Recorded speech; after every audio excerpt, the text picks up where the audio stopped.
Respected Director, Principal, teachers, Chief Guest and my dear friends, good morning all of you.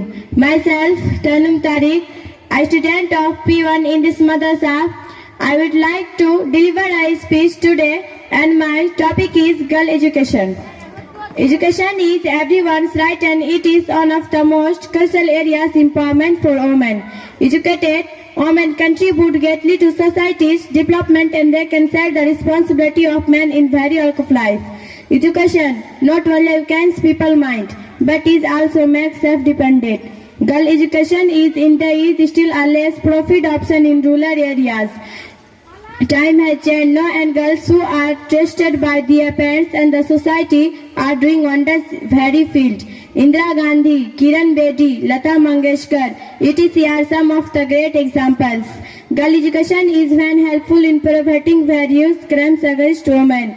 Thus it is important that girl education is promoted in rural areas and villages to so every girl become independent and assertive. Thank you very much. Assalamu alaikum.